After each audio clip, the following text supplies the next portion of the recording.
Alors, qu'est-ce qui arrive? C'est Fabienne. Georges, je t'invite à faire la prière si tu veux bien nous introduire dans la méditation.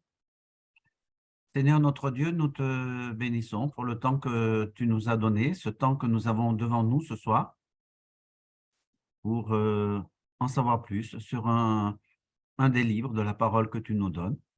Donne-nous, Seigneur, nous t'en prions, dans un esprit d'écoute et de reconnaissance. Aujourd'hui, à nouveau, de mieux te connaître par le biais de ce que tu nous as donné. Amen. Amen. Alors, notre Bible, que nous connaissons très mal, Comment mais ça va pas? que nous connaissons très très mal, Non, est un regroupement de tout un tas d'ouvrages de styles littéraires extrêmement différents. Ça s'étale à peu près sur 500 ans, cette rédaction. Et là-dedans, il y a des livres, on se demande vraiment ce qu'ils viennent faire dans notre Bible sacrée. Et on ne voit pas ni ce que ça vient faire, ni à quoi ça sert. Alors, c'est un de ces livres que j'ai retenu ce soir, le livre de Ruth. C'est un conte oriental, un conte sentimental. Il est bref, il fait 85 versets sur 4 chapitres. Et c'est l'histoire donc d'une étrangère, une veuve. Si elle est veuve, elle est peut-être plus très très jeune, peut-être plus très très belle non plus, qui va réussir à séduire, sans aucun artifice scabreux et croustillant, un notable de village et s'en faire épouser. Simple récit à l'eau de rose, c'est tout à fait banal, me direz-vous.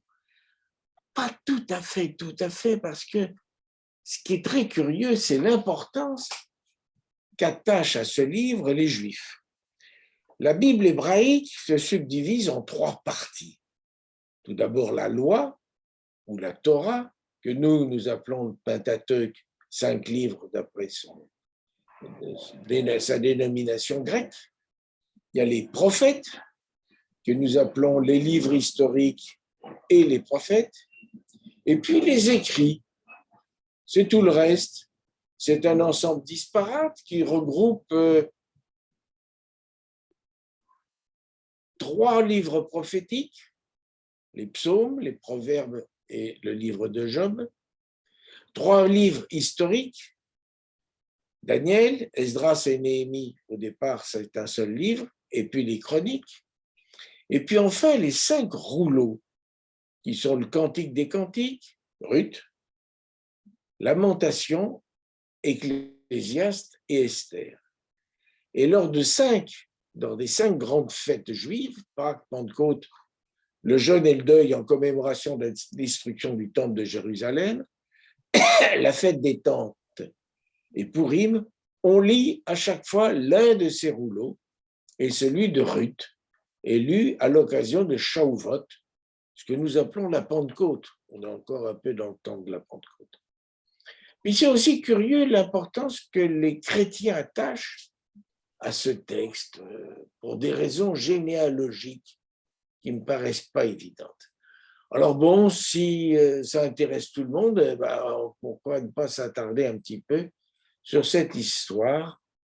Je ne résiste pas au plaisir de vous en lire le premier chapitre, mais je pense que vous avez toutes et tous, sur ma recommandation, lu déjà le livre entier. Au temps des juges, une famine survint dans le pays, et un homme de Bethléem en Juda s'en alla avec sa femme et ses 2 fils pour séjourner dans les champs de Moab. Cet homme s'appelait, bonsoir Anna, nous en sommes à la lecture du chapitre 1 de Ruth. Merci, pardon. Cet homme s'appelait Élimélec, sa femme Noémie, et ses 2 fils, Malon et Kilion. Ils étaient Éphratéens de Bethléem en Juda. Arrivés dans les champs de Moab, ils s'y établirent. Élimélec, le mari de Noémie, mourut, et elle lui survécut avec ses 2 fils. Ils prirent pour femmes des Moabites, dont l'une se nommait Orpa et l'autre Ruth. Ils demeurèrent là une dizaine d'années, quand eux aussi, Mahlon et Chilion, furent décédés. Naomi resta seule, privée de ses 2 fils et de son mari. Alors, avec ses brutes, elle se disposa à revenir des champs de Moab, car elle lui avait appris que Yahvé avait visité son peuple et lui donnait du pain. Elle quitta donc avec ses brus le lieu où elle avait demeuré et elles se mirent en chemin pour revenir au pays de Juda. Noémie dit à ses 2 brus, « Partez donc et retournez chacune à la maison de votre mère, que Dieu use de bonté envers vous, comme vous en avez usé envers ceux qui sont morts et envers moi-même. Que Yahvé accorde à chacune d'entre vous de trouver un mari, une vie paisible dans la maison d'un mari. » Et elle les embrassa, mais elles éclatèrent en sanglots.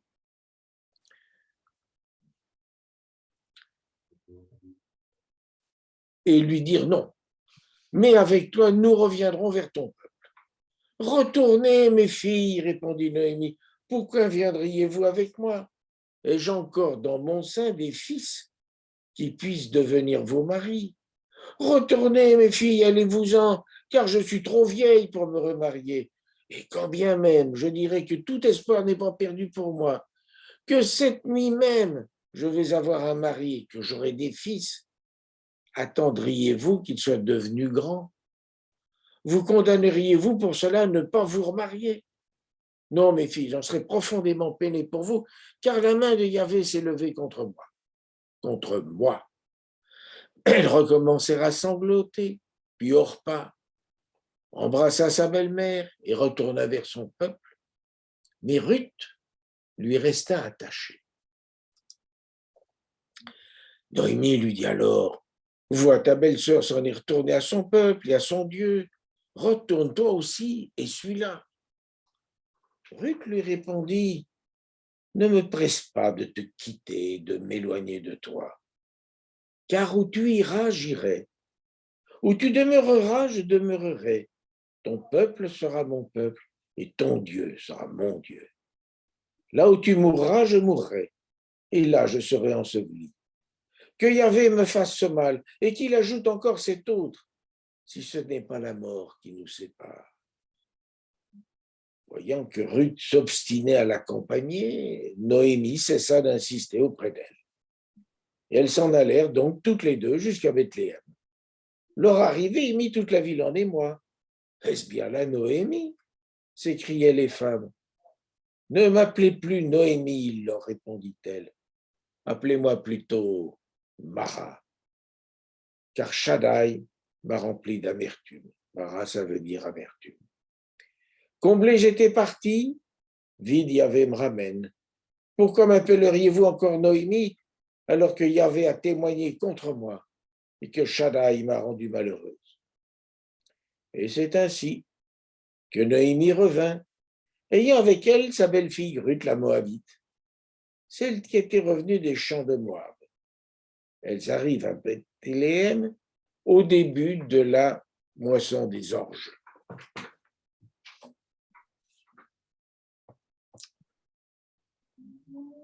On va d'abord rappeler un peu le récit avant d'en tirer des leçons.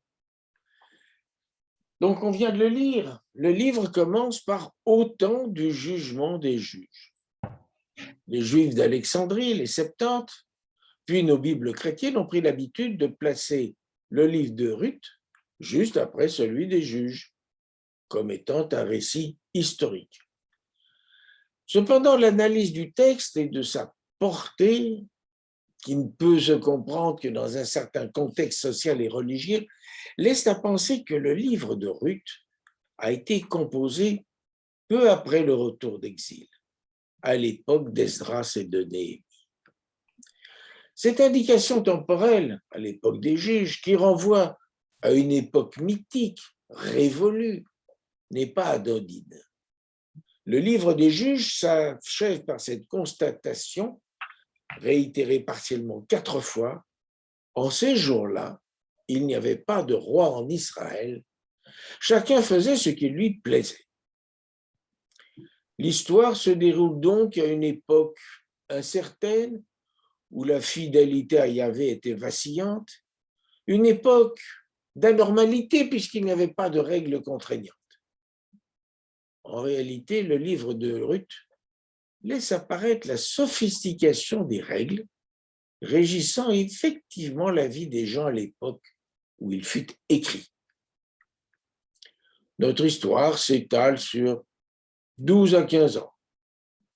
La famine sévissant en Juda, un certain Élimélec parle avec sa femme Noémie et ses deux jeunes fils pour s'installer à l'est du Jourdain, dans les terres plus fertiles du pays de Moab. Au bout de peu d'années, Élimélec meurt. Noémie marie ses fils à des filles du pays, Ruth pour Mahlon et Orpa pour Kilion. Là, quelques 10 ans plus tard, les deux fils d'Élimélec meurent aussi, laissant 3 veuves démunies. Noémie ayant appris que la situation s'était améliorée en Juda, annonce à ses 2 belles-filles son intention de rentrer dans son village d'origine. Ces dernières lui emboîtent le pas. Mais en cours de route, Noémie, prenant conscience du sort qui les attend en Israël, enjoint à ses 2 belles-filles de l'abandonner pour se réfugier chez leurs mères respectives, où elles seraient en sécurité, et d'où elles auraient, compte tenu de leur âge, les meilleures chances de retrouver un mari. Orpa se range avec regret au sage avis de sa belle-mère, Ruth s'y refuse obstinément. Il y a quelques jours des premières moissons de l'orge, les voilà donc à Bethléem, où Noémie, peu glorieuse, sans ressources, retrouve les siens et les biens de son mari laissés à l'abandon. Ruth y est une étrangère, issue d'un peuple dont la réputation était exécrable aux Israélites.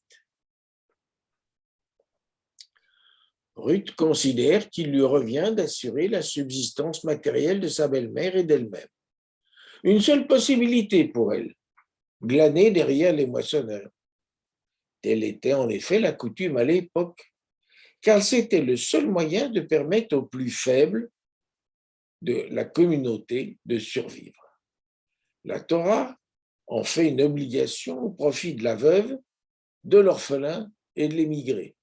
Ruth, elle seule, cumulait 2 de ces handicaps.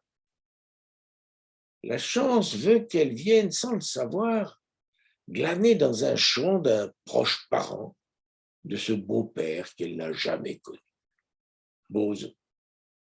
Ce dernier, mis au courant, a tout fait d'identifier qui est Ruth.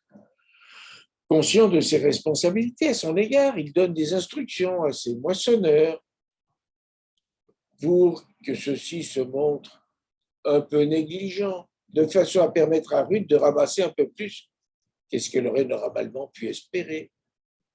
Bien plus, s'adressant directement à elle, il lui recommande de ne pas aller glaner ailleurs. Il lui fait savoir qu'en cas de besoin, elle pourra s'abreuver aux cruches que les domestiques ont puisées. Pour finir, il l'invite à partager son déjeuner. Au soir de cette première journée, Ruth rapporte ainsi après battage environ 40 litres de grains, de quoi va revenir pour au moins un mois. Mise au courant du détail de la journée, Noémie comprend le parti qu'elles pourront tirer de la situation, mais n'en dit encore rien à Ruth. Elle lui recommande seulement de s'attacher au domestique de Boz pour continuer à glaner pendant toute la durée de la moisson. Toute la durée, ça fait 5 à 6 semaines au total, celle du blé succédant à l'orge 2 ou 3 semaines plus tard. L'époque du vanage venue, le vanage c'est la séparation du grain de la balle, Noémie recommande à sa belle-fille de se parer et la nuit venue de se coucher discrètement au pied de Boz qui dort sur son aire de vanage de peur des voleurs. Celui-ci, se réveillant en pleine nuit, découvre avec surprise une femme à ses pieds il l'interroge, elle se fait connaître, et lui fait savoir son désir qu'il l'épouse, comme son statut de proche parent lui en fait l'obligation. Ravi, Boz objecte néanmoins qu'il n'est pas le plus proche parent d'Elimelech et qu'il ne peut satisfaire la demande de Ruth comme il le souhaiterait lui-même que si celui-ci se désiste. Noémie tient de son mari une parcelle de terre qu'elle doit vendre pour subvenir à ses besoins et sur laquelle ce parent plus proche a un droit de priorité. Interrogé sur ses intentions, celui-ci lui fait savoir qu'il est bien disposé à racheter le champ d'Elimelech. Boz lui rappelle alors qu'en pareil cas, il doit aussi racheter, c'est-à-dire épouser sa veuve. Apprenant qu'en cas de renonciation de sa part, Boz viendrait à ses droits, l'autre parent fait savoir qu'il renonce en raison de sa propre situation patrimoniale. Libre, Boz peut épouser Ruth, qui lui donne Oved, officiellement fils de Malon, petit-fils de Noémie et ancêtre du roi David et du Seigneur Jésus. Voilà pour notre récit. Celui-ci peut s'analyser selon plusieurs thèmes et je n'en ai retenu que 2.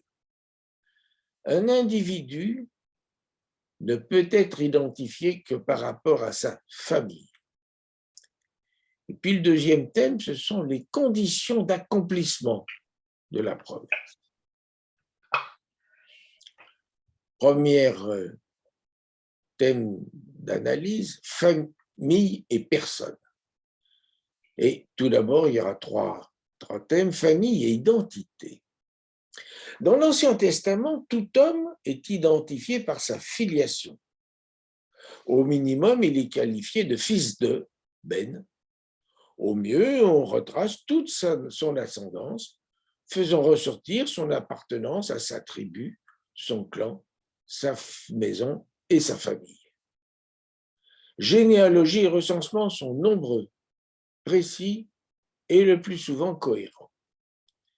Dans le désert, Dieu ordonne assez rapidement, le premier jour du 2e mois de la 2e année après la sortie d'Égypte, que soit dressé un état de toute la communauté des fils d'Israël par clan et par famille, en relevant les noms de tous les hommes, un par un.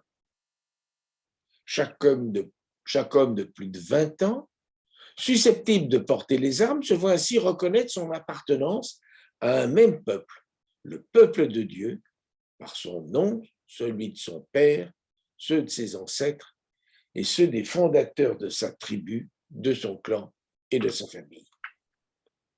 Femmes et enfants ne sont pas recensés. Les femmes sont cependant souvent citées, que ce soit pour relater leur histoire ou pour leur faire place dans une généalogie. Le plus souvent, le texte nous dit de qui elles sont filles. Orpa et Ruth font exception à cette règle, peut-être parce qu'il s'agit de femmes étrangères, dont la légitimité généalogique est de peu d'importance. Nous verrons un peu plus loin quand bien même la généalogie immédiate de Ruth serait peu claire, on sait parfaitement de qui elle descendait et quelle était son histoire. Et à contrario, je vous renvoie à l'étonnant chapitre 24 et dernier du second livre de Samuel. Sur ordre de l'Éternel, en colère contre lui, David ordonne un recensement général du peuple. Ces officiers, bien que fort réticents, ne peuvent que s'incliner et exécuter. Ils reviennent près de 10 mois plus tard avec 2 chiffres bruts. Israël, royaume du Nord, 800 000 hommes de guerre, et Juda, royaume du Sud, 500 000. Aucun détail. Aussitôt, David se rend compte de son erreur et de s'en repent. Pour des raisons de puissance militaire, alors que sa véritable puissance était en Dieu, il a fait compter son peuple comme du bétail, sans se préoccuper de savoir qui est qui et comment, réduisant les Israélites au seul rôle de porte-épée. Le Seigneur lui laisse le choix entre 3 punitions: 7 ans de famine, 3 mois de défaite militaire ou 3 jours de peste. David choisit la dernière, qui lui paraît la moins pire. En 3 jours, la peste tue 70 000 hommes sur toute l'étendue du territoire et s'arrête aux portes de Jérusalem. Chaque famille ou maison est donc la cellule de base qui se perpétue en défi au temps, sauf raison grave. On nous en cite 2, Corée dans les Nombres et Akan dans le livre de Josué. Et sauf raison grave, la pérennité de la famille est une obligation majeure pour ses membres, car s'il meurt sans descendance, un juif meurt vraiment. Son héritage spirituel disparaît. Et 2 usages y aident. L'endogamie tout d'abord. Il est recommandé de prendre femme parmi les filles du clan. Et ensuite, le lévirat, du latin lévir, beau-frère. Lorsqu'un homme marié meurt trop jeune, son fils, son plus proche parent, en priorité son frère le plus âgé, doit à son tour épouser sa veuve. Le fils à naître de cette union sera réputé celui du défunt, dont il reprendra le nom et l'héritage. Et cet usage, qui n'était pas propre à Israël, a traversé toute l'Antiquité. Et les évangiles synoptiques y font référence à 3 reprises. Ensuite, héritage et personne. Chaque personnage de l'Ancien Testament a, dès sa naissance, un héritage. Selon la tradition, chaque famille israélite avait reçu à son arrivée en Terre Sainte autant de terrain cultivable qu'un joug de bœuf pouvait labourer en une journée, ou autrement exprimé qu'il était nécessaire pour semer telle quantité de grains. La terre ainsi reçue des ancêtres constitue un lieu de vie qui identifie ceux qui y demeurent au même titre que le nom du Père. Et souvent, les personnages de l'Ancien Testament sont identifiés par le nom de leur terre d'origine. Par exemple, Naboth, le Yisraélite.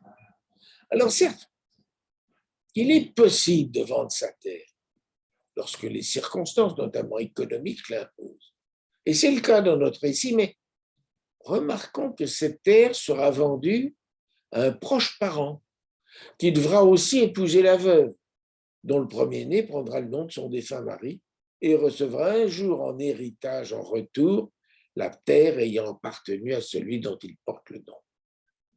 Vendre est toujours un acte grave. Souvenez-vous du roi Akab, qu'il voulait acheter un terrain proche de son palais d'été parce qu'il aurait aimé en faire un potager. Ça lui aurait été agréable. Ce faisant, Akab ne cherchait pas à léser son propriétaire, Naboth. Il lui en offrait un prix plus que confortable pour sa vigne. Mais Naboth ne pouvait accepter une telle trahison.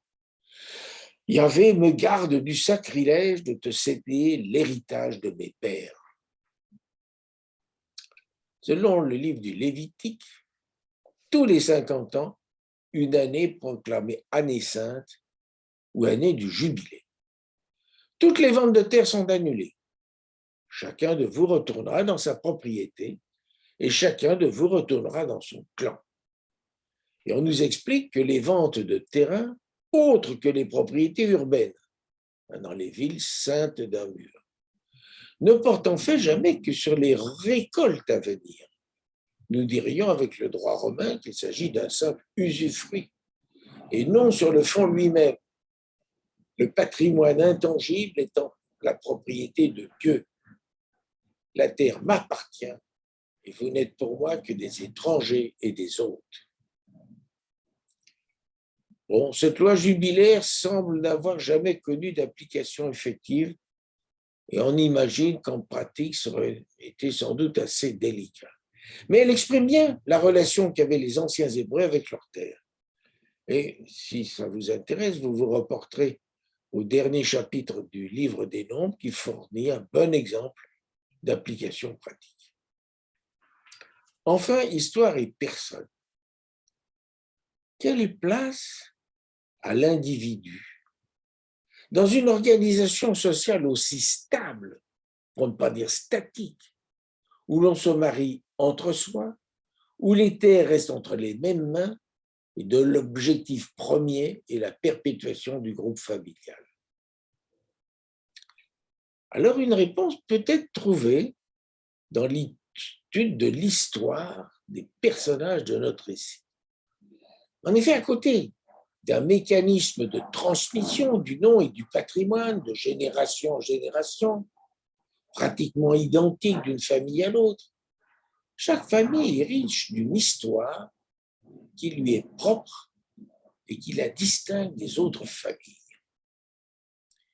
Ruth est fille du royaume de Moab. Dans les récits de l'Ancien Testament, Moab, voisin d'Israël, Moab, c'était à l'est de la mer Morte. Et puis, Ammon était juste au-dessus, à l'est du Jourdain, au nord de la mer Morte. Moab, c'est l'un des peuples qui se sont opposés au passage du peuple hébreu vers la terre promise. Au sortir de près de 40 années d'errance dans le désert, malgré la promesse faite de passer aussi discrètement que possible. Oh, bien plus. Balak, roi de Moab, avait fait venir de fort loin et à prix d'or le devin réputé Balaam pour maudire Israël. Mais sur les injonctions de Yahvé, Balaam avait dû à 3 reprises bénir Israël au lieu de le maudire, aux grandes dames de Balak. Israël s'étant provisoirement installé dans la partie ouest de Moab, apparemment sans coup férir, ses fils s'étaient unis aux filles de Moab et avaient participé à leur culte polythéiste impie, au risque pour Israël de perdre sa spécificité. Dans sa colère, Yahvé avait fait périr 24 000 Hébreux infidèles. La sanction de cette attitude hostile fut drastique. Le Moabite comme l'Ammonite seraient exclus à jamais de l'Assemblée d'Israël, même leurs descendants à la 10e génération. Je vais fermer un volet. Elle est fermée.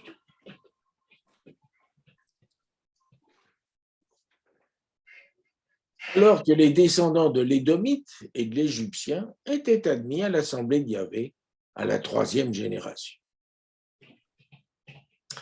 Voilà pourquoi, non, voilà comment Moab était devenu l'ennemi héréditaire d'Israël, mais ça ne dit pas pourquoi. Il faut, pour comprendre ce pourquoi, remonter beaucoup plus loin, au temps des patriarches. À Chaldée, en Chaldée, à Ur, vivait Téra, 9e descendant ligne indirecte de Sem, fils de Noé. Et Téra eut 3 fils, Abram, Nahor et Haran. Et au moins une fille, Sarai, née d'une autre mère que celle d'Abram, et que ce dernier prit pour épouse. Nahor eut de son épouse et nièce Milka, fille de Haran, et de sa concubine Reuma, 12 enfants, dont Bethuel, père de Rebecca, future épouse d'Isaac, et de Laban lui-même, père de Léa et de Rachel, future épouse de Jacob. Il y avait là un splendide exemple d'endogamie. Haran, le plus jeune, eut un fils, Lot, et 2 filles, Milka et Isca. Il mourut à Ur. Et après ce décès, Téra et les siens quittèrent Ur pour Haran, à l'actuelle frontière syro-turque. Bien plus tard, Abram, laissant sur place son père et son frère Nahor, prend la route vers Canaan. Il emmène avec lui Lot et les siens. Une dispute ayant éclaté entre leurs bergers respectifs, les 2 hommes se séparent.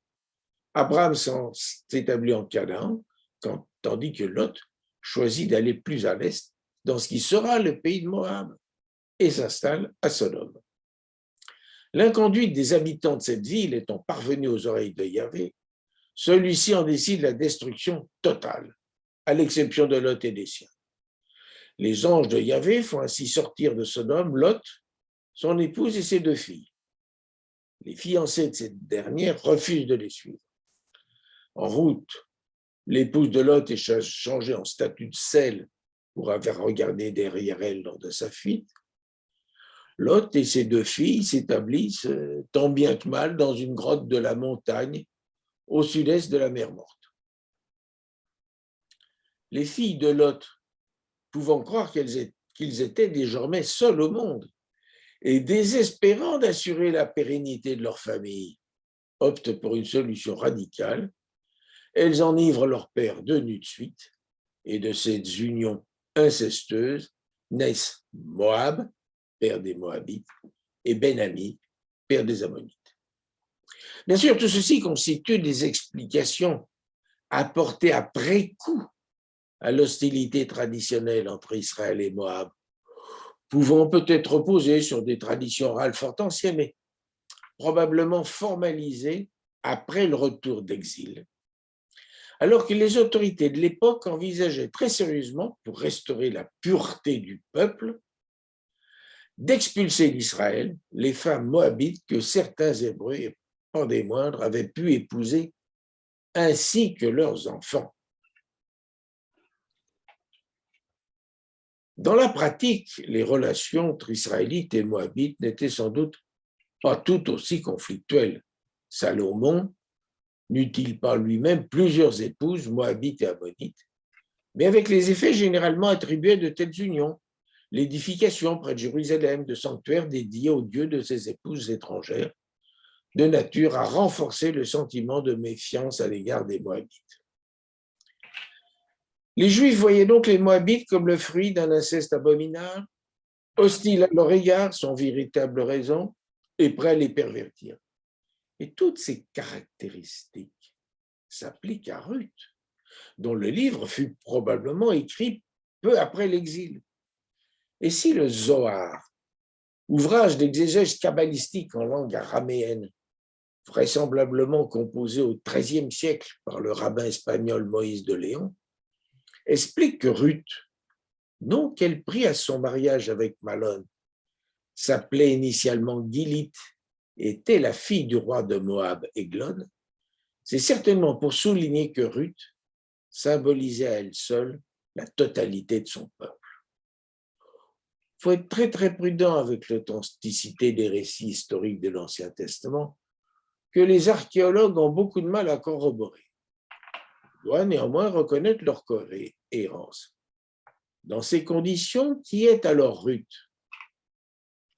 Un personnage ayant effectivement existé à l'époque des juges, dont il n'est fait mention dans aucun autre texte de l'Ancien Testament, et que les auteurs du livre portant son nom ont sorti de l'oubli on ne sait comment, probablement après le retour d'exil, au moins 800 ans plus tard. Ou bien un personnage créé de toutes pièces par ses auteurs, qui voulait s'opposer aux intentions d'Esdras d'expulser les Moabites que certains Hébreux avaient épousés, ainsi que les enfants nés de ces unions. Jésus serait-il ainsi descendant d'un personnage fictif? De plus, si la judéité se transmet par les femmes, les enfants de Moabites ne pouvaient être considérés comme juifs, et en tant que Moabites étaient interdits d'accès à l'Assemblée d'Israël. Et s'il en est ainsi, Oved, le fils de Ruth et de Boz, de Malon, ne pouvait être considéré comme hébreu, non plus que ses descendants. David et Jésus étaient-ils vraiment juifs? Et l'histoire de la famille de Boz et d'Elimelech n'est pas plus simple. Le livre de Ruth dit peu de choses d'Elimelech. Simplement, son nom veut dire « mon Dieu est roi ».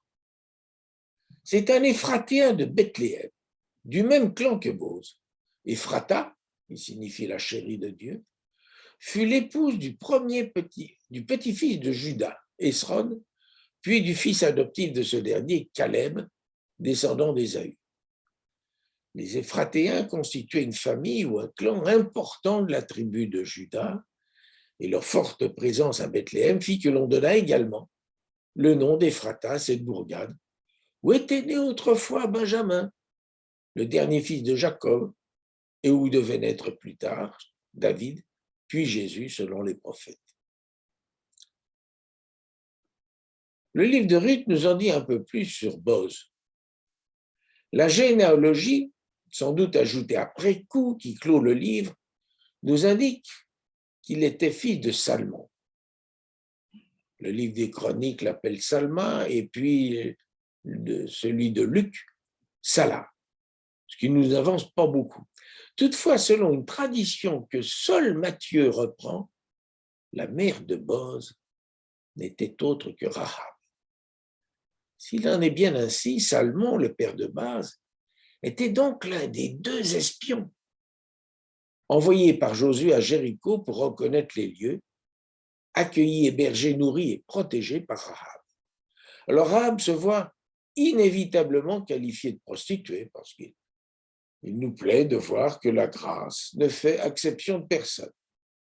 Mais rien n'indique que ce fût nécessairement une personne débauchée. Son nom signifie large et peut dériver des racines zone, nourrir, aussi bien que zana, séduire. Ce n'était donc probablement qu'une simple aubergiste, mais les aubergistes peuvent se montrer accueillantes au-delà du minimum. Et rien n'interdit d'imaginer que Rahab ait pu être séduite par un bel espion de ce Dieu qui semblait si redoutable aux adversaires d'Israël. Il est vrai qu'on ne peut non plus exclure qu'elle fût l'une des prostituées sacrées que comptait la ville pour les besoins du culte rendu aux dieux locaux. Quoi qu'il en soit, ce qui est certain, c'est que Rahab était bien une Amorite, c'est-à-dire une non-juive, comme plus tard sa belle-fille Ruth. La généalogie finale fait de Boz un descendant de Pérez, le père d'Esron. Elle omet de dire que Pérez était l'un des fils de Juda, lui-même 4e fils de Jacob. Et les circonstances de sa venue au monde ne sont pas ordinaires. Juda avait épousé Shua, une Cananéenne. Eh oui, comment faire autrement alors que la famille de Jacob était encore restreinte. De Shua, il eut 3 fils, Er, Onan et Shelah. Juda maria Er avec Tamar, une autre Cananéenne, mais Er mourut rapidement. La Genèse nous dit qu'il avait déplu à Yahvé. Et selon la règle du Lévira, le cadet Onan épousa Tamar, mais peu soucieux de donner une postérité à son frère aîné, il préféra s'adonner à une pratique qui porte encore son nom, ce qui déplut aussi à Yahvé, qui le fit également mourir. Restait Shelah. Juda prit prétexte de son trop jeune âge pour éloigner temporairement Tamar. En réalité, il considérait que celle-ci portait malheur et de façon bien compréhensible souhaitait protéger son fils. De fait, alors que ce dernier était devenu adulte, Juda semblait avoir oublié jusqu'à l'existence de Tamar. Celle-ci décida alors de lui tendre un piège. S'habillant de façon suggestive, tout en restant voilée, elle se posta sur la route que devait emprunter Juda. Ce dernier, veuf depuis peu, sauta sur l'occasion, sauf que, démuni de tout moyen de paiement, il dut laisser en gage son seau, son cordon et son bâton de marche jusqu'au lendemain. Le lendemain, personne sur la route à l'endroit convenu. Juda considérait qu'après tout, il s'en sortait à bon compte. Il y a 3 mois de là, on lui annonça que la veuve de ses 2 premiers fils était enceinte. Scandalisé, il ordonna qu'elle fût brûlée vive. Emmenée devant Juda, Tamar exhiba les pièces à conviction qui prouvaient qu'incontestablement, le père de l'enfant à naître n'était autre que Juda lui-même. Celui-ci reconnut sa faute, mais refusa de prendre Tamar pour épouse ou de la donner à son fils Shelah. Et de cette autre union incestueuse naîtront donc 2 fils à Juda, Pérez et son jumeau Zéra. Boz, habilité à épouser Ruth, les anciens de la ville le louent en ces termes, que grâce à la postérité que Yahvé t'accordera de cette jeune femme, ta maison soit semblable à celle de Pérez que Tamar enfanta à Juda. Toujours est-il que viennent s'ajouter au nombre des ancêtres du Christ 4 femmes étrangères, dont 2 incestueuses et une prostituée. Voilà qui en met un vieux coup au mythe de la pureté du peuple d'Israël.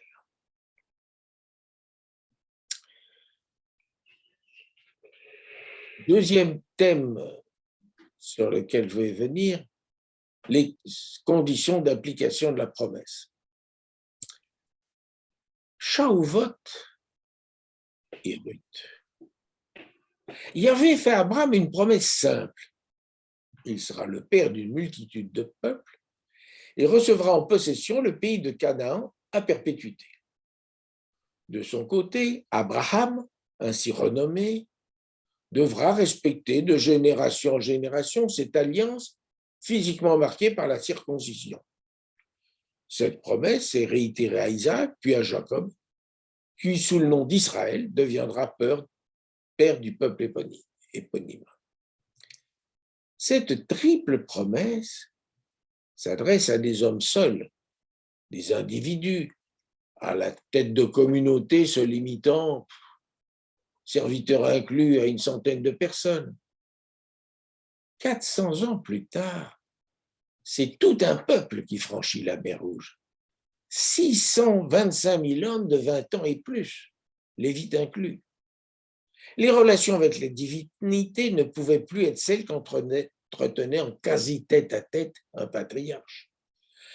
La normalisation des rapports entre Yahvé et son peuple intervient rapidement. Dès le 3e mois après la sortie d'Égypte sur le mont Sinaï, Moïse reçoit différentes prescriptions résumées sur les tables de la loi. Mais alors que les patriarches avaient été les bénéficiaires d'une promesse unilatérale, si tu fais ceci, je ferai cela, sans véritable engagement de leur part, il s'agit ici d'une véritable alliance, pacte réciproque entre le peuple et son Dieu. C'est de son plein gré qu'Israël décide de mettre en pratique les lois qu'a décrétées Yahvé. Et cet engagement fait l'objet d'un cérémonial complexe, détaillé au livre de l'Exode, au cours duquel 75 personnes, Moïse en tête, purent contempler Dieu. Certains ne sauront pas ou ne voudront pas respecter ces lois. Cela ne saurait être considéré comme appartenant au peuple de Dieu. Ils en seront donc retranchés assez brutalement s'ils n'ont pas choisi de s'exiler rapidement. La conclusion de cette alliance telle que rapportée dans le livre de l'Exode est appelée par les Juifs Shavuot, que nous appelons Pentecôte selon la terminologie grecque de la version des Septante, parce qu'intervenue 50 jours après la Pâque. Et si pour nous chrétiens, Pentecôte commémore le don de l'Esprit, si nous avons l'esprit de discernement de Dieu, alors nous n'avons plus besoin des prescriptions rigides de la loi, car notre propre esprit nous dit comment nous comporter. Pour les Juifs, Shavuot fête le don et l'acceptation simultanée de la loi. Shavuot coïncide avec le début de la moisson de l'orge, comme le chapitre 2 de Ruth nous le rappelle. Et cette fête s'appelle aussi fête des semaines ou des moissons. Si un enfant d'Abraham peut s'exclure de l'alliance, le bénéfice de celle-ci peut-il être revendiqué par une personne acceptant librement la Torah, nous dirions se convertissant? Le livre de Ruth répond par l'affirmative. Tout individu peut devenir juif et bénéficier de la promesse s'il accepte librement la Torah et s'engage à l'observer. Et c'est cette acceptation qui fonde la qualité de juif, qui n'est pas une caractéristique raciale et n'est automatique pour personne, fût-il enfant d'Abraham. Et si chacun peut accepter la Torah, chacun peut la comprendre et la mettre en pratique, sans être lié par les interprétations rigoristes de ceux qui se prétendent seuls investis de la capacité à la comprendre. Et voilà pourquoi le rouleau de Ruth est lu chaque année à l'occasion de la Pentecôte juive. Car la démarche de Ruth apparaît individuelle et à contre-courant d'un contexte socio-culturel où tout semble figé à jamais. C'est seul qu'elle prend la décision de partir pour un pays étranger à hostile.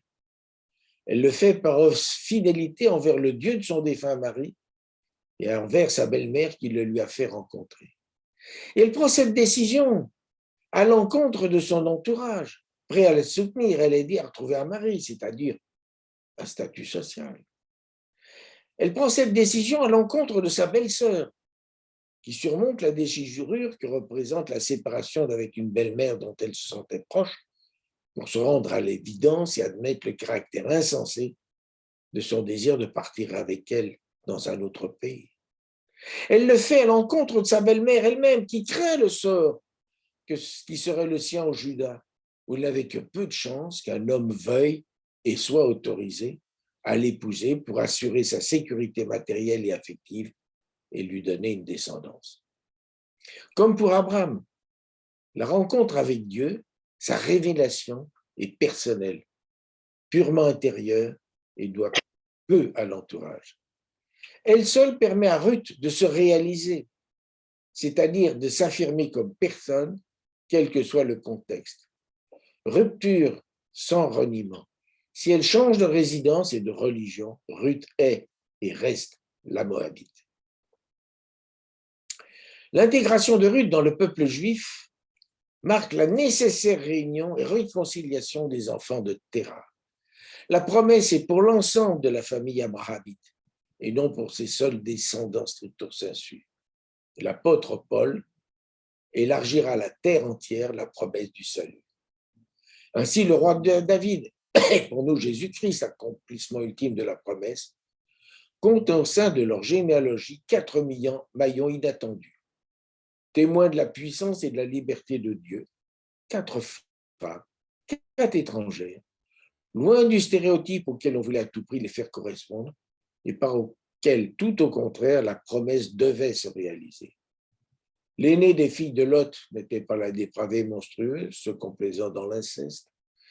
Tamar, la cananéenne, n'était pas celle qui porte malheur, celle qui tue ses maris, et puis Onan sont morts des seules conséquences de leur propre conduite. Rahab, l'Amorite, n'était pas la débauchée qu'imaginaient les Hébreux. Ruth, la Moabite, n'était pas l'abominable et la perverse dont les descendants devaient se voir refuser l'accès à l'assemblée du peuple à perpétuité. La fatalité n'est pas le moteur premier de l'histoire des hommes. Et lorsque la parole ne vient pas de l'intérieur de nos communautés, elle fait irruption depuis l'extérieur. L'amour vient avant la loi. La promesse ne peut s'accomplir sans s'étendre à l'ensemble du genre humain. Dieu en soit loué à jamais.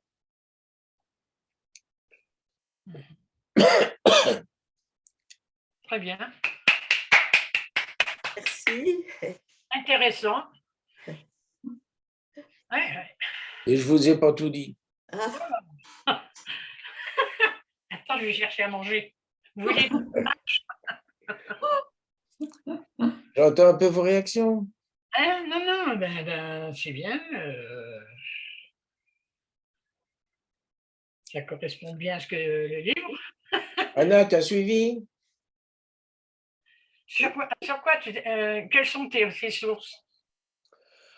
Mes sources, c'est d'abord la Bible. Eh oui, eh oui. Et puis, Laquelle? j'ai quelques ouvrages. Voilà. J'ai un dictionnaire des personnages bibliques. Ah, J'ai un dictionnaire d'archéologie biblique. Et puis, je vais pas mal consulter Internet. Mais quand je dis ma source, c'est la Bible. Les récits que je vous ai donnés, vous les trouvez facilement. le récit de la Bible. et quand Naomi dit à ses belles-filles de retourner chez leur mère, Eh oui. on dit bien chez leur mère et pas chez leur père, pourquoi? Oui, ça aurait pu être chez leur père, effectivement. Je n'ai pas d'explication. Elle rentrait chez elle. C'est une femme a besoin, enfin, c'était la conception de l'époque, a besoin d'être protégée, donc sous la tutelle de quelqu'un. Alors peut-être qu'elles seraient mieux accueillies, mieux comprises, mieux assistées par leur mère plutôt que par leur père. Alors que les généalogies, c'est plutôt les hommes, du côté des hommes et pas des femmes. Mais c'est évident. Les femmes ne servent à rien. Oh. Jaloux. Pas du tout, vous me navrez, mais il va falloir encore que je vous explique des choses évidentes. Ouais. Il n'y a pas de cellules sexuelles féminines. Attends, répète. Il n'y a pas- Pas compris. Je vais le redire lentement. Il n'y a pas de cellules sexuelles féminines. Non, c'est vrai. Il n'y a que la semence masculine qui a Y. besoin d'un terrain favorable pour se Oui. développer. Oui, mais ça c'est. La femme n'a pas de rôle généalogique. Elle est simplement un terrain. Et vous remarquerez, on utilise exactement le même vocabulaire qu'en agriculture. Une femme est féconde, fertile, etc. Ce n'est que beaucoup plus tard qu'on a compris quel était l'apport de la femme dans une maison, mais les histoires d'ovules, spermatozoïdes, de méiose, etc., ça leur était totalement inconnu. Donc la femme, oui, a un rôle mineur. Elle a toujours eu un rôle mineur, plus maintenant. Hein. Ben, Bon, d'accord. les connaissances scientifiques de l'époque étaient ce qu'elles étaient. Eh bien, de On ne va pas les regretter parce qu'on n'y peut rien. toute façon. Donc la femme avait un rôle, mais donc elle n'était. Pourtant, c'est parfois contraire à l'évidence. Il y a des enfants qui ressemblent à leur mère. Mais non, la mère ne transmettait rien. C'est pour ça qu'elle n'apparaît pas dans les généalogies. Enfin, c'est comme ça que je l'interprète. Alors que chez les Juifs, si la mère n'est pas juive, l'enfant ne Oui. peut pas l'être. Absolument. Mais je ne Ouais. sais pas à quand ça remonte, ça. Ah, ça serait intéressant que tu nous le cherches. Je t'en prie, je te fais confiance. Non, je Cherche, serais tu me donneras le résultat. marqué, je regarderai sur Internet, mais non, mais c'est mieux que tu nous le dises. Mais j'en sais rien. Je n'ai pas cherché. Ah bah bien J'ai sûr. pas trouvé. À quel moment, je n'ai pas trouvé de texte biblique qui le dise explicitement. Non. Donc, quand la femme était veuve, donc c'était le frère de son mari qui prenait la succession. Mais donc, et le premier enfant était, voilà, j'ai bien compris, du frère aîné. Et les autres enfants qui naissaient. Les enfants redevenaient ceux du deuxième frère. Ah voilà, c'était juste le Alors, premier. je vais vous lire le texte et vous allez voir qu'il y a des changements. Et vous verrez que c'est beaucoup plus restrictif que ce que je vous ai raconté. Chapitre 25 du Deutéronome. Si des frères demeurent ensemble, déjà une condition, on imagine bien, si vous voulez, que la famille elle est un peu vaste, elle va habiter dans la même ferme, la même maison pendant des générations. Si les frères demeurent ensemble et que l'un d'eux vienne à mourir sans enfant, la femme du défunt ne se mariera pas au dehors avec un homme d'une famille étrangère. Son lévir viendra à elle, il exercera son lévirat en la prenant pour épouse. Et le premier-né qu'elle enfantera relèvera le nom de son frère défunt, dont ainsi le nom ne sera pas effacé d'Israël. Alors, le premier-né est au masculin, je suppose que c'est le premier fils, mais alors qu'est-ce qui se passe s'il y a une fille avant? Je ne sais pas. Mais si cet homme refuse de prendre celle dont il doit être le lévir, elle ira trouver les anciens à la porte de la ville, c'est là que se tiennent un peu les tribunaux locaux, et dira « Je n'ai pas de lévir qui veuille relever le nom de son frère en Israël, il ne consent pas à exercer en ma faveur son lévirat. » Les anciens de la cité convoqueront cet homme et lui parleront. Ayant comparu, il dira « Je refuse de la prendre. » Celle à qui il doit le lévirat s'approchera de lui en présence des anciens, lui ôtera sa sandale du pied, lui crachera au visage et prononcera ces paroles. Ainsi fait-on à l'homme qui ne relève pas la maison de son frère, et le nom de cet homme sera ainsi qualifié en Israël, maison du déchaussé. C'était quand même très dur. Or, le livre de Ruth ne reprend pas ce rituel.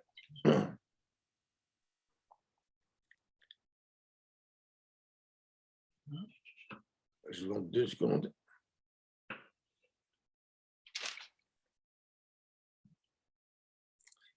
Voilà.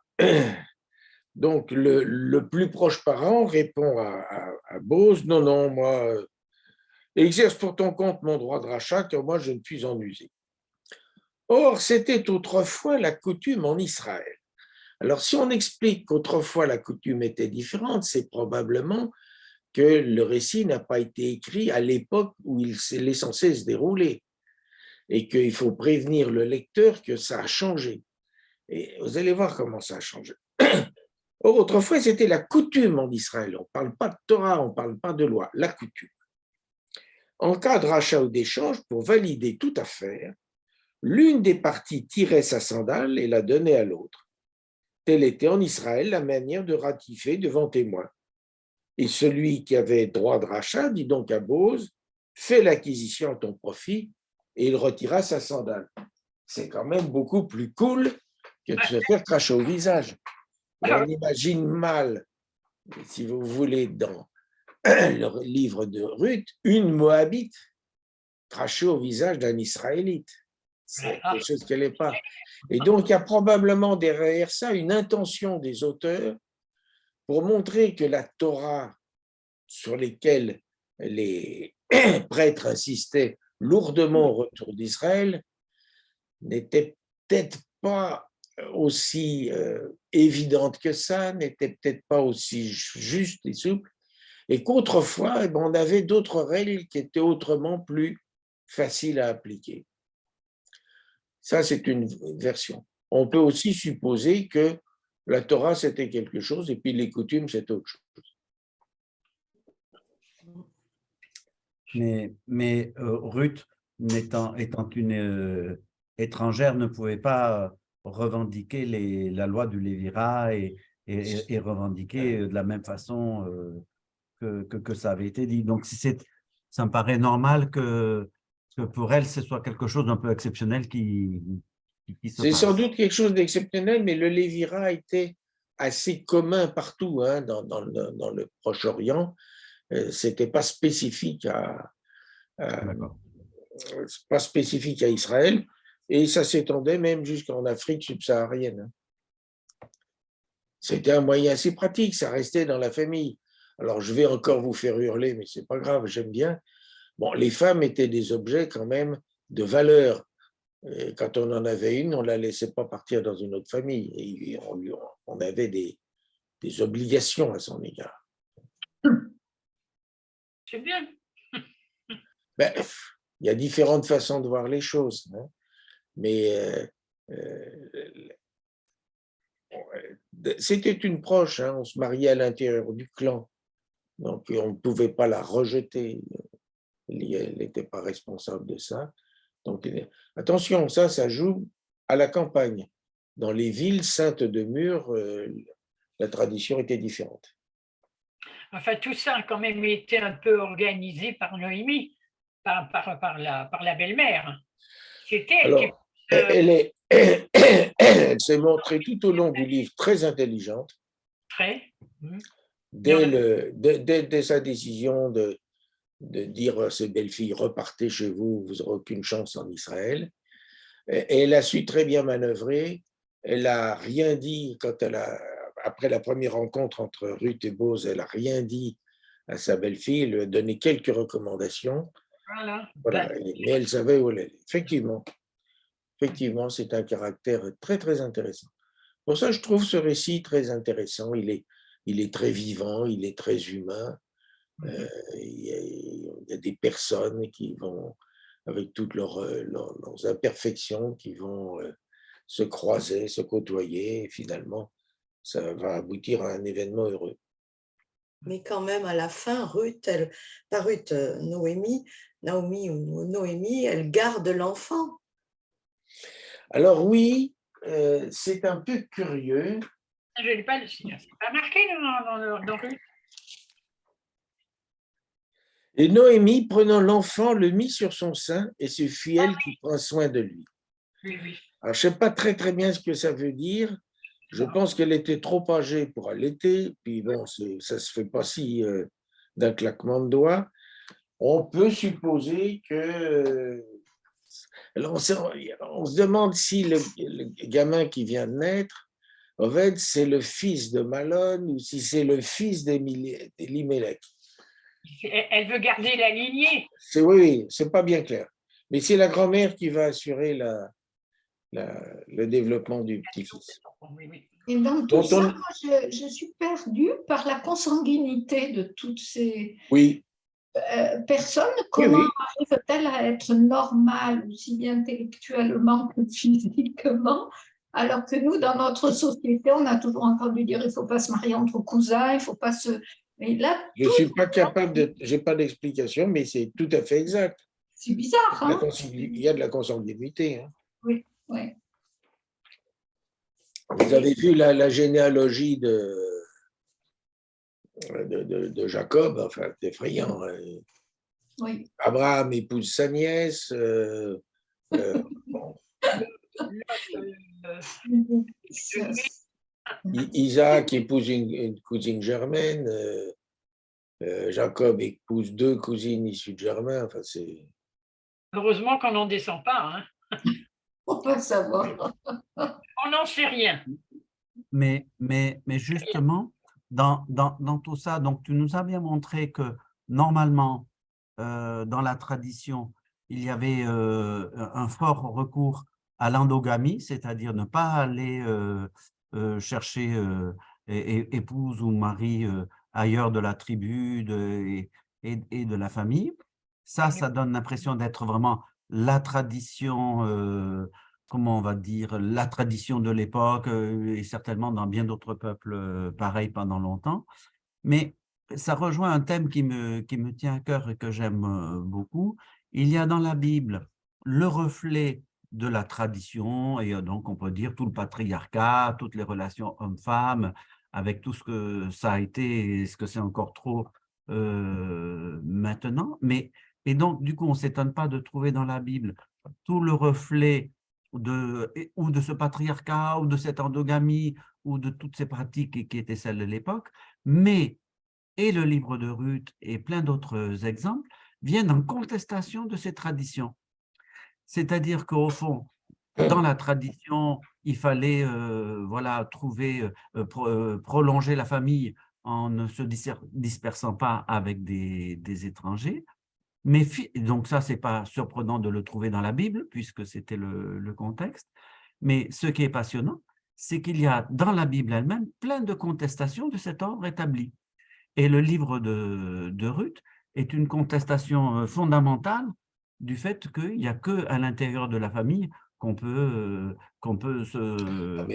trouver le bonheur, l'équilibre et ainsi de suite, et que Ruth elle-même, en tant qu'étrangère, sera une bénédiction finalement et l'ancêtre et un canal pour Jésus-Christ. Enfin, ça, ce n'est pas dit dans le livre de Ruth, évidemment.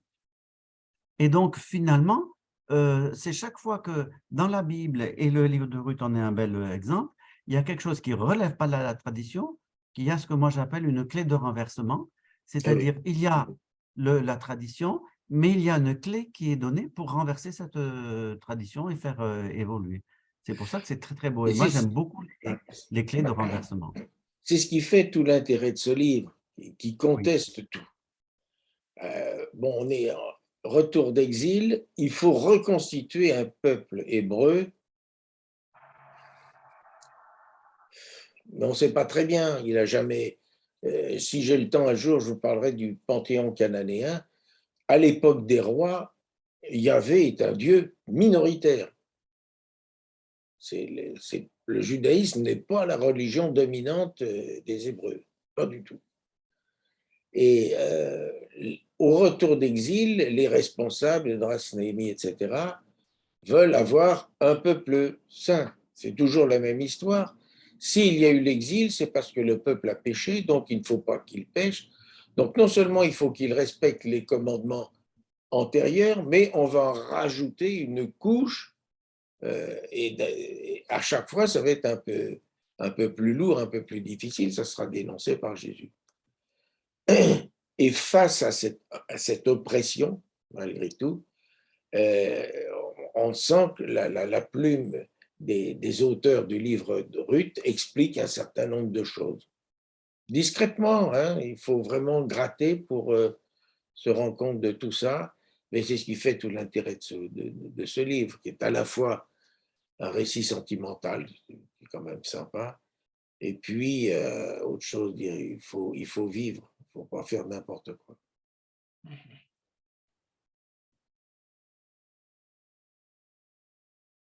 Ouais. Mais Noémie était peut-être guidée par le Saint-Esprit, je peux dire, pour arriver à David, pour arriver à Jésus.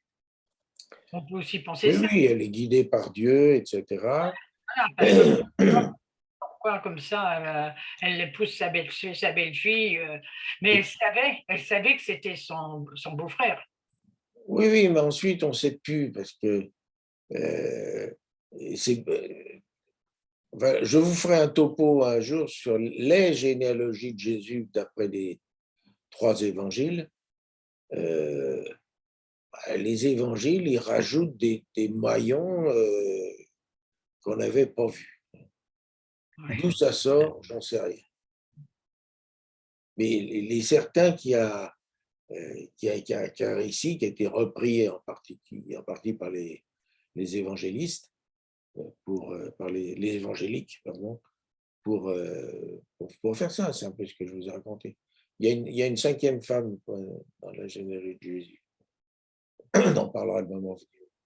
Mais on parle du rôle de Noémie, et donc comme elle était fine et comme elle a guidé les choses, c'est tout à fait, on voit bien dans le récit.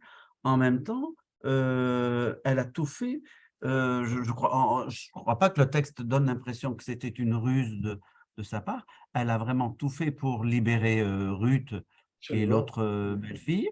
Elle a tout fait vraiment, c'est-à-dire que on voit qu'il y a une force de conviction de Ruth, qui fait un choix contre tout, même contre sa belle-mère, contre sa culture, contre sa tradition, contre son pays. C'est vraiment un choix de conversion et c'est très, très beau. Donc, Noémie est très fine et elle agit au mieux, mais enfin, au début, c'est quand même Ruth et c'est quand Oui, même mais quelque chose c'est de bien ce que nouveau je vous ai dit. qui L'adhésion au judaïsme, à la religion, oui, c'est un acte volontaire. voilà, C'est c'est beau pas, ça. c'est très beau. Contrairement à ce qu'on vous expliquait à l'époque, pour être juif, il faut être Voilà. fils d'une juive, etc., etc. Et donc, c'est étonnant, mais c'est très, très contestataire. Et ça remet en cause un ordre que l'on était en train d'établir, Oui. très mécanique. Hein. Quand vous avez le Lévirat, les années jubilaires et des trucs comme ça, rien ne bouge. 300 ans après, c'est les mêmes familles au même endroit. Oui. Très bien. Est-ce qu'il y a une dernière question ou une dernière remarque? Anna, on t'a pas entendu? Vous ne m'avez pas entendu parce que j'ai une connexion exécrable et je crains d'avoir loupé des morceaux aussi de ton exposé. Donc, je le réécouterai lorsqu'il sera mis en ligne. Ce sera peut-être plus fluide au niveau de la compréhension. En tout cas, j'ai trouvé que c'était extrêmement touffu, ces allers-retours entre le livre de Ruth et d'autres sources tirées de l'évangile, de la Torah. Donc, il va falloir que je le réécoute, hein, parce que c'est costaud pour moi. Hein. Oui, mais On je a la pense chance. que l'intérêt, c'est d'un petit peu de voir toute cette logique, j'allais dire, de la généalogie de Jésus. Alors, il y a une généalogie très simple, c'est celle de Marc. Jésus, fils de Dieu. Voilà. Là, c'est clair, c'est net, c'est précis, il n'y a pas de détails. C'est sans doute la plus vraie. Mais on a tenu à faire des généalogies. Alors, il y en a 2, Matthieu et Luc, qui sont incohérentes. Même si l'Église explique plein de trucs, c'est incohérent. Et alors, donc, si c'est incohérent, c'est que ce n'est pas un travail d'historien, c'est un travail de théologien. Alors, qu'est-ce qu'ils ont voulu dire? Et on a abordé, à travers le personnage de Ruth, qui est donc l'une des ancêtres de Jésus, on a abordé un peu qu'est-ce qu'ils veulent dire. Et il y a là, alors, contrairement à ce que j'ai dit, il y a l'importance considérable des apports féminins dans cette généalogie. Très bien. Alors, écoute, Daniel, garde-nous bien en réserve, peut-être pour l'époque de Noël, cette comparaison entre les généalogies. Mais prépare-nous des schémas ce jour-là, hein. Envoie-nous des schémas qu'on puisse te suivre avec. J'en ai fait Ah. quelques-uns, Ah. je ne sais plus, mais vous verrez. Bon, on arrête bien. les... On peut arrêter On arrête l'enregistrement. l'enregistrement? Allez.